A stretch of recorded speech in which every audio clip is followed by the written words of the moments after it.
Hello दोस्तों, आप सभी का स्वागत है आपके अपने यूट्यूब चैनल लर्न विद एजे पर। दोस्तों, कल रात को 8 बजे कुमार गौरव सर के द्वारा जो 7 फेरों वाली सीरीज 3.0 का पार्ट नंबर 1 करवाया गया था, उस क्लास का आज के इस वीडियो में हम लोग रिवीजन करने वाले हैं।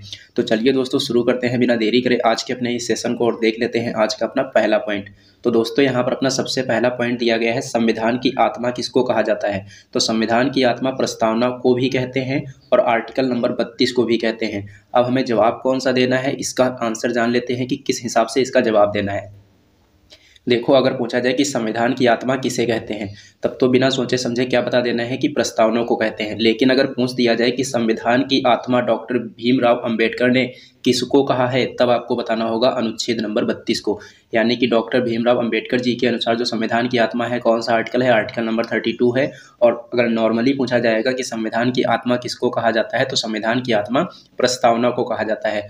बात आई है आर्टिकल नंबर 32 की। आर्टिकल नंबर 32 में किस चीज़ का उल्लेख किया गया है, तो संवैधानिक उपचारों के उल्लेख की बात इसमें की गई है। उसके बाद में हम बात करेंगे नेक्स्ट पॉइंट की। तो नेक्स्ट पॉइंट दिया गया है समानता का अधिकार। समानता का अधिकार का उल्लेख संविधान के कौन से आर्टिकल में है, तो आर्टिकल नंबर 14 से लेकर आर्टिकल नंबर 18 तक जो है समानता के अधिकार का उल्लेख किया गया है।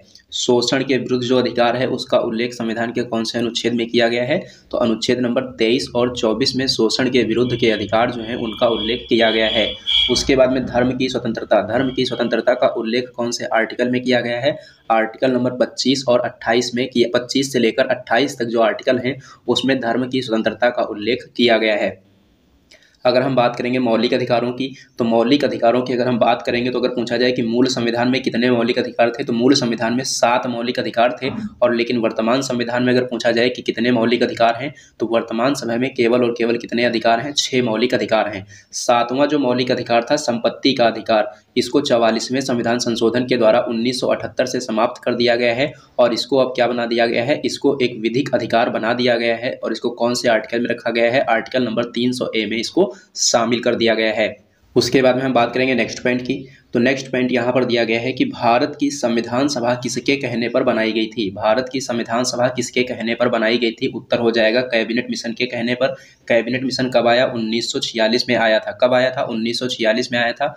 ये जो कैबिनेट मिशन है, इसमें कितने सदस्य थे, इसमें 3 सदस्य थे। और इन 3 सदस्यों के नाम क्या है, पैथिक लॉरेंस, अलेक्जेंडर और क्रिप्स। ये 3 सदस्य इसमें थे। अगर पूछा जाए अध्यक्ष इसका कौन था, तो अध्यक्ष थे पैथिक लॉरेंस। अध्यक्ष कौन थे, पैथिक लॉरेंस थे। उसके बाद में हम नेक्स्ट पॉइंट की बात करेंगे। तो नेक्स्ट पॉइंट यहाँ पर दिया गया है साइमन कमीशन से संबंधित। साइमन कमीशन से संबंधित 3 पॉइंट याद रखने हैं। सबसे पहला पॉइंट याद रखना है कि इसका गठन कब हुआ था। दूसरा पॉइंट याद रखना है कि ये भारत कब आया था। और तीसरा पॉइंट याद रखना है कि इसमें सदस्य कितने थे। तो सबसे पहले यह बताना है कि इसका गठन कब हुआ, तो 1927 में। अगर पूछा जाए कि भारत कब आया था, तो ये 1928 में भारत आया था। और इसमें कितने सदस्य थे, इसमें 7 सदस्य थे। उसके बाद में हम नेक्स्ट पॉइंट की बात करेंगे। तो नेक्स्ट पॉइंट यहाँ पर दिया गया है कि संविधान सभा ने राष्ट्रगान को कब अपनाया था। देखो, राष्ट्रगान पूछे या फिर राष्ट्रीय गीत पूछे, राष्ट्रगान पूछे या राष्ट्रीय गीत पूछे, दोनों का जवाब क्या होगा, 24 जनवरी 1950। संविधान सभा ने राष्ट्रगान और राष्ट्रीय गीत को कब अपनाया था, 24 जनवरी 1950 को अपनाया था। उसके बाद में हम बात करेंगे नेक्स्ट पॉइंट की। तो नेक्स्ट पॉइंट यहाँ पर दिया गया है राष्ट्रीय ध्वज। संविधान सभा ने राष्ट्रीय ध्वज कब अपनाया था, तो 22 जुलाई 1947 को अपनाया था। और राष्ट्रीय गीत अभी अभी हमने आपको बताया है कि 24 जनवरी 1950 को अपनाया गया था। प्रस्तावना की बात करेंगे, तो प्रस्तावना को कब पेश किया गया और प्रस्तावना को स्वीकार कब किया गया। संविधान सभा में प्रस्तावना को कब पेश किया गया था, 13 दिसंबर 1946 को किसने पेश किया था, पंडित जवाहरलाल नेहरू ने प्रस्तावना को पेश किया था। और संविधान सभा ने प्रस्तावना को स्वीकार कब किया था, तो 22 जनवरी 1947 को इसको स्वीकार किया गया था। उसके बाद में हम नेक्स्ट पॉइंट की बात करेंगे। तो नेक्स्ट पॉइंट यहाँ पर दिया गया है कि जो भारत है, ये पूर्ण संप्रभु लोकतांत्रिक गणतंत्र कब बना था। भारत जो है पूर्ण संप्रभु लोकतांत्रिक गणतंत्र कब बना था, 26 जनवरी 1950 को बना था। प्रस्तावना की बात करेंगे, तो प्रस्तावना में संशोधन हो सकता है या नहीं हो सकता है, तो जवाब देना है कि हाँ, प्रस्तावना में संशोधन हो सकता है। प्रस्तावना में अभी तक कितनी बार संशोधन किया गया है, तो जवाब देना है कि प्रस्तावना में अभी तक केवल 1 बार संशोधन किया गया है। और ये कौन सा संशोधन हुआ था, इसमें 42वां संशोधन, जो कि 1976 में हुआ था। और इसके द्वारा प्रस्तावना में 3 नए शब्द जोड़े गए थे। तो 4 प्रश्न यहाँ से याद रखने हैं। थाना में संशोधन हो सकता है कि नहीं हो सकता है? हो सकता है। कितनी बार किया गया है अभी तक? एक बार। कौन सा हुआ है? 42वां हुआ है। कितने शब्द जोड़े गए थे? 3 नए शब्दों को इसके द्वारा जोड़ा गया था। उसके बाद में हम बात करेंगे नेक्स्ट पॉइंट की। तो नेक्स्ट पॉइंट यहाँ पर दिया गया है कि भारत के पहले राष्ट्रपति किसको बनाया गया था? तो डॉक्टर राजेंद्र प्रसाद को बनाया गया था। संविधान बनकर कब तैयार हुआ था? 26 नवंबर 1949 को तैयार हुआ था। इसीलिए प्रतिवर्ष 26 नवंबर को क्या मनाते हैं? संविधान दिवस मनाया जाता है। 26 नवंबर 1949 को कितने अनुच्छेद लागू हुए थे? 26 नवंबर 1949 को जो है 16 अनुच्छेद लागू हुए थे। कितने अनुच्छेद लागू हुए थे? 16 अनुच्छेद लागू हुए थे। उसके बाद में हम नेक्स्ट पॉइंट की बात करेंगे। तो नेक्स्ट पॉइंट यहाँ पर दिया गया है संविधान सभा से संबंधित। संविधान सभा की पहली बैठक कब हुई थी? 9 दिसंबर 1946 को हुई थी। इसके अध्यक्ष कौन थे? इसके अध्यक्ष थे सच्चिदानंद सिन्हा। संविधान सभा की दूसरी बैठक कब हुई थी? 11 दिसंबर 1946 को हुई थी। इसके अध्यक्ष कौन थे? इसके अध्यक्ष थे डॉक्टर राजेंद्र प्रसाद। तीसरी बैठक कब हुई थी? तीसरी बैठक 13 दिसंबर 1946 को हुई थी और इसके अध्यक्ष कौन थे? इसके अध्यक्ष थे पंडित जवाहरलाल नेहरू। अब यहाँ से 2 प्रश्न और पूछे जाते हैं कि संविधान सभा के अस्थायी अध्यक्ष कौन थे? तो अस्थायी अध्यक्ष कौन थे? डॉक्टर सच्चिदानंद सिन्हा थे। लेकिन अगर पूछा जाए कि संविधान सभा के स्थायी अध्यक्ष कौन थे? तो स्थायी अध्यक्ष थे डॉक्टर राजेंद्र प्रसाद। ये जो 13 दिसंबर 1946 को तीसरी बैठक हुई थी, इसी में प्रस्तावना को पेश किया गया था। किसके द्वारा? पंडित जवाहरलाल नेहरू के द्वारा। उसके बाद में हम नेक्स्ट पॉइंट की बात करेंगे। तो भारतीय संविधान में कितने भाग हैं? भारतीय संविधान में कितने भाग हैं? 22 भाग हैं। उसी प्रकार से अगर पूछा जाए कि भाग 9 में किसका उल्लेख किया गया है? तो भाग 9 में पंचायतों का उल्लेख किया गया है। भाग 9A में नगर पालिकाओं का उल्लेख किया गया है। भाग 9B में सहकारी समितियों का उल्लेख किया गया है। उसके बाद में नेक्स्ट पॉइंट की बात करेंगे। तो नेक्स्ट पॉइंट यहाँ पर दिया गया है हैदराबाद रियासत से संबंधित। यहाँ से कौन कौन से प्रश्न बन सकते हैं? सबसे पहला प्रश्न यहाँ से बन सकता है कि जो हैदराबाद रियासत है, इसको भारतीय संघ में कब मिलाया गया था? तो 1948 में। कौन से ऑपरेशन के द्वारा? ऑपरेशन पोलो के द्वारा। भारतीय संघ में हैदराबाद रियासत को कब मिलाया गया? 1948 में। कौन से ऑपरेशन के तहत? ऑपरेशन पोलो के तहत। और सहायक संधि करने वाली पहली रियासत कौन सी थी? तो पहली रियासत हो जाएगी हैदराबाद रियासत। उसके बाद में हम नेक्स्ट पॉइंट की बात करेंगे। तो मल्लिका साराभाई। मल्लिका साराभाई जो है ये मशहूर नृत्यांगना है। इनका संबंध किस शास्त्रीय नृत्य से है? तो इनका संबंध कुचिपुड़ी और भरतनाट्यम से है। किससे है? कुचिपुड़ी और भरतनाट्यम से। उसके बाद में हम बात करेंगे शास्त्रीय नृत्यों की। तो शास्त्रीय नृत्य कितने हैं? शास्त्रीय नृत्य हैं 8। कौन कौन से हैं? कुचिपुड़ी है, कथकली है, भरतनाट्यम है, मणिपुरी है, ओडिसी है, मोहिनीअट्टम है, कथक है और सत्रिया है। कुचिपुड़ी कहाँ का है? ये आंध्र प्रदेश का है। कथकली केरल का है और भरतनाट्यम तमिलनाडु का है। मणिपुरी मणिपुर का है। ओडिसी ओडिशा का है। मोहिनीअट्टम केरल का है। कथक उत्तर प्रदेश का है और सत्रिया असम का है। उसके बाद में हम बात करेंगे शास्त्रीय भाषाओं की। तो शास्त्रीय भाषाओं की संख्या कितनी है? शास्त्रीय भाषाओं की संख्या 6 है। कौन कौन सी हैं? तमिल है, तेलुगु है, मलयालम है, कन्नड़ है, उड़िया है और संस्कृत है। ये 6 शास्त्रीय भाषाएं हैं।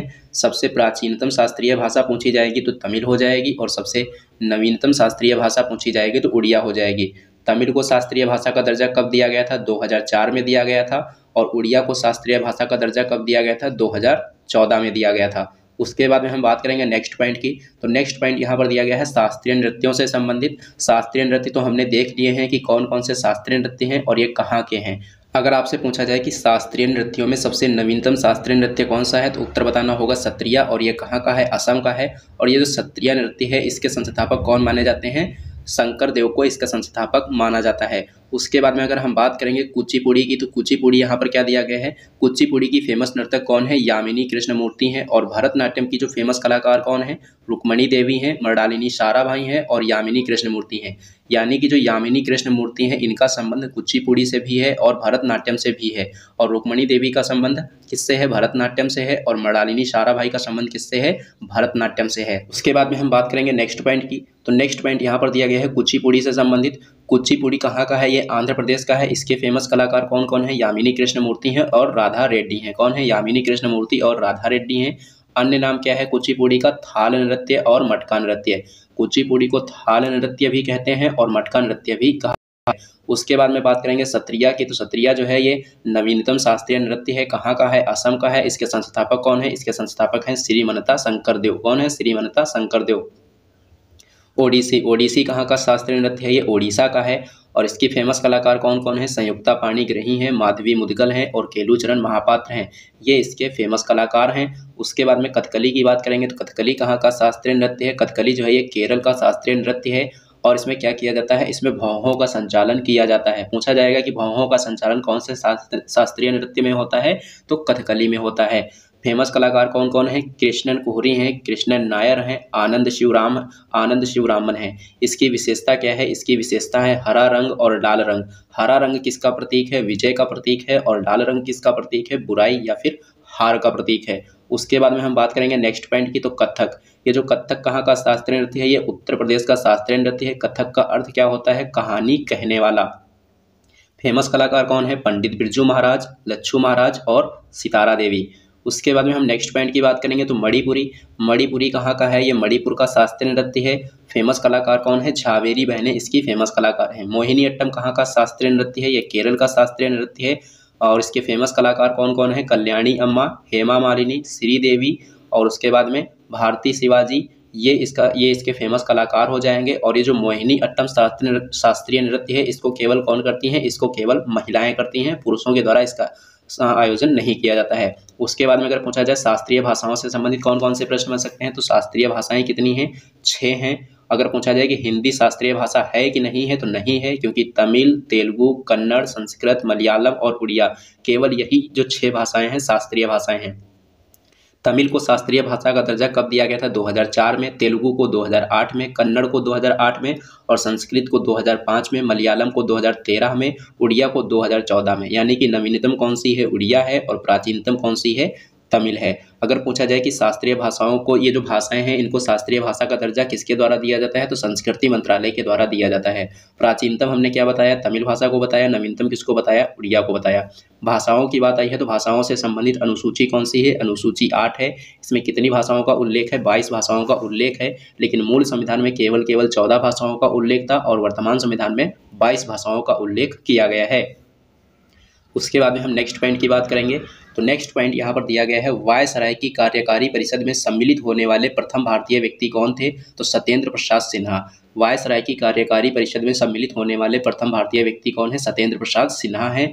नेक्स्ट पॉइंट, भारत का कौन सा ब्रिटिश वायसराय 1884 ईस्वी में लागू किए गए इल्बर्ट बिल विवाद से संबंधित है, तो इल्बर्ट बिल विवाद से कौन सा वायसराय संबंधित है, तो उत्तर हो जाएगा लॉर्ड रिपन। कौन, लॉर्ड रिपन। उसके बाद में अगर पूछा जाए दशकीय आधार पर पहली जनगणना कब हुई थी, तो 1881 में हुई थी। किसके समय हुई थी, लॉर्ड रिपन के समय। शिक्षा संबंधित हंटर आयोग का गठन कब हुआ था, 1882 में। किसके समय, लॉर्ड रिपन के समय। इल्बर्ट बिल विवाद कब हुआ, 1884 में हुआ। किसके समय, लॉर्ड रिपन के समय। और स्थानीय स्वशासन का जनक किसको कहते हैं, लॉर्ड रिपन को कहते हैं। तो लॉर्ड रिपन के संबंधित घटनाएं ये कुछ याद रखनी है। उसके बाद में हम बात करेंगे नेक्स्ट पॉइंट की, तो नेक्स्ट पॉइंट यहाँ पर दिया गया है, कांग्रेस पार्टी की स्थापना कब हुई थी, तो 1885 ईस्वी में हुई थी। किसने की थी, A.O. ह्यूम के द्वारा इसकी स्थापना की गई थी। लेकिन अगर पूछा जाए कि भारतीय राष्ट्रीय कांग्रेस की स्थापना किसके समय में हुई थी, तो डफरिन के समय में हुई थी। नेक्स्ट पॉइंट है पूना पैक्ट। पूना पैक्ट कब हुआ था, 1932 में हुआ था। किस किस के बीच हुआ था, डॉक्टर भीमराव अम्बेडकर और महात्मा गांधी के मध्य ये पैक्ट हुआ था। कहाँ हुआ था अगर पूछा जाए, तो यरवदा जेल पुणे में हुआ था।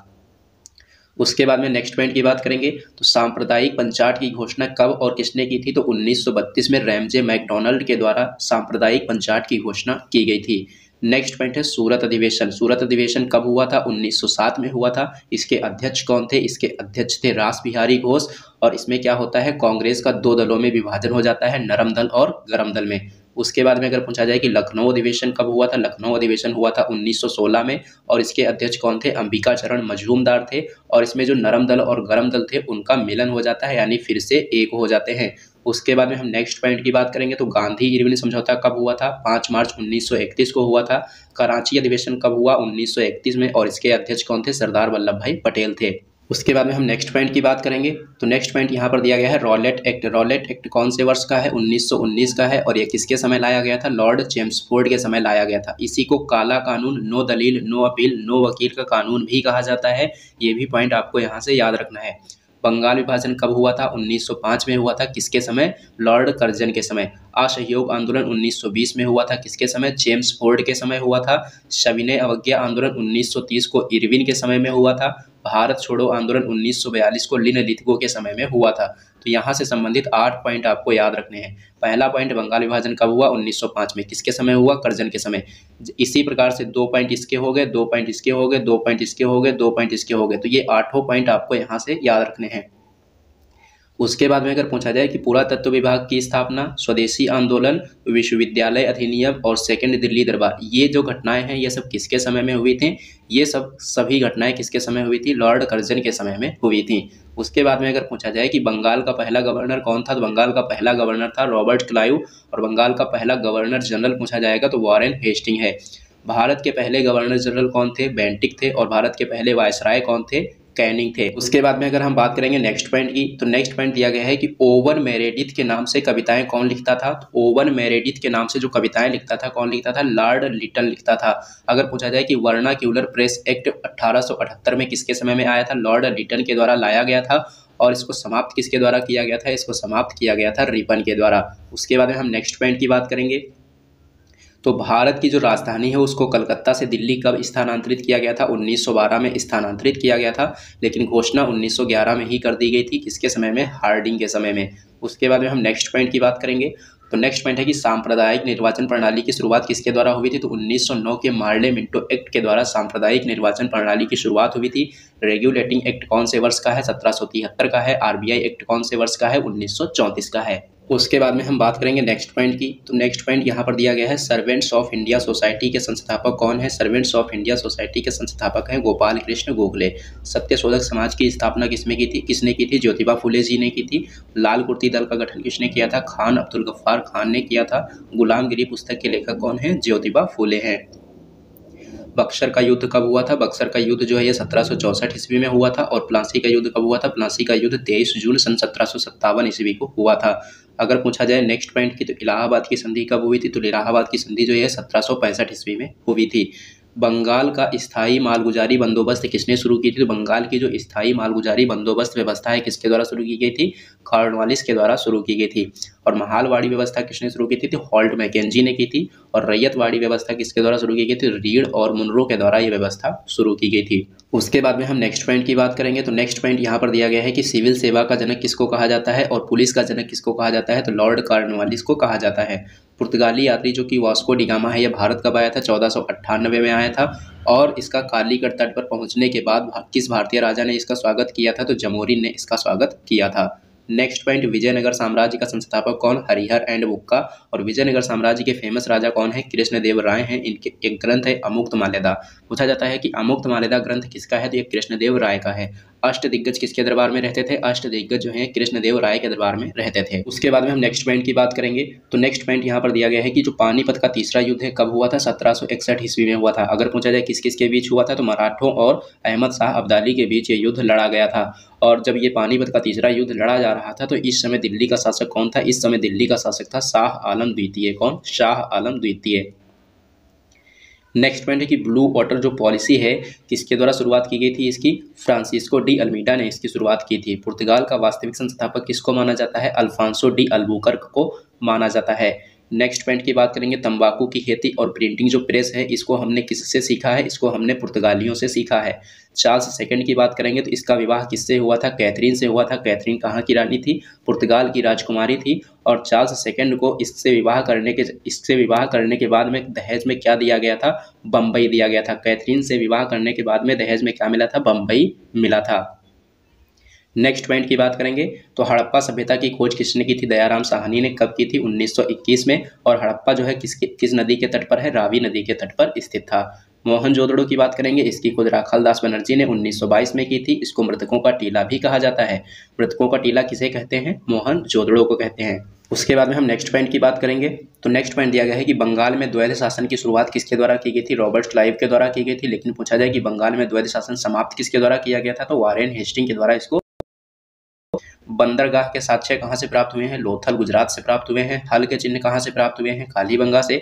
ग्रेट बाथ कहाँ से प्राप्त हुआ है? मोहनजोदड़ो से। स्टैचू ऑफ प्रीस्ट कहाँ से प्राप्त हुई है? हड़प्पा से। धौलावीरा नामक का स्थान जो है कहाँ है? ये गुजरात में है। उसके बाद में हम नेक्स्ट पॉइंट की बात करेंगे, तो नेक्स्ट पॉइंट दिया गया है गौतम बुद्ध जी से संबंधित। गौतम बुद्ध जी के बचपन का नाम क्या था? सिद्धार्थ था। इनका जन्म कहाँ हुआ था? लुम्बिनी में हुआ था। और इनको ज्ञान की प्राप्ति बोध गया में निरंजना नदी के तट पर हुई थी।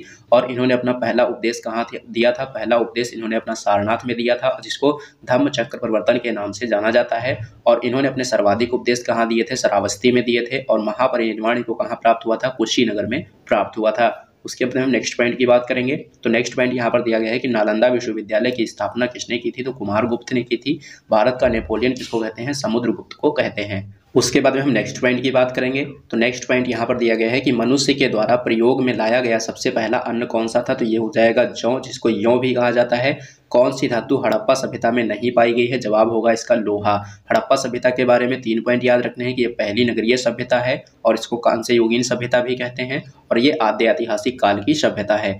तांबा और टिन को अगर मिला दिया जाए तो क्या बनेगा, तांबा और टिन को मिला दिया जाएगा तो कांसा बनेगा, और तांबा और जिंक को मिला दिया जाए तो क्या बनेगा, पीतल बनेगा। उसके बाद में हम बात करेंगे नेक्स्ट पॉइंट की। तो नेक्स्ट पॉइंट यहाँ पर दिया गया है वैदिक काल में नदियों के नाम। रावी नदी का वैदिक काल में क्या था, परुष्णी।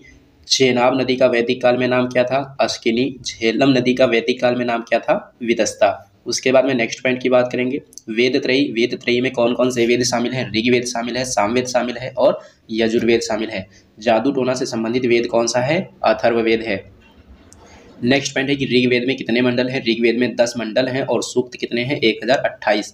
संगीत से संबंधित वेद कौन सा है, सामवेद है। उसके बाद में हम नेक्स्ट पॉइंट की बात करेंगे बौद्ध परिषद। बौद्ध परिषद कितनी हुई थी, 4 हुई थी। पहली राजगृह में, दूसरी वैशाली में, तीसरी पाटलिपुत्र में और चौथी कुंडलवन में। कुंडलवन में जो बौद्ध परिषद हुई थी उसके अध्यक्ष कौन थे, उसके अध्यक्ष थे वसुमित्र। नेक्स्ट पॉइंट की बात करेंगे बुद्ध के समकालीन शासक कौन थे, बुद्ध के समकालीन शासक थे बिंबिसार। मगध का वास्तविक संस्थापक किसको माना जाता है, बिंबिसार को माना जाता है।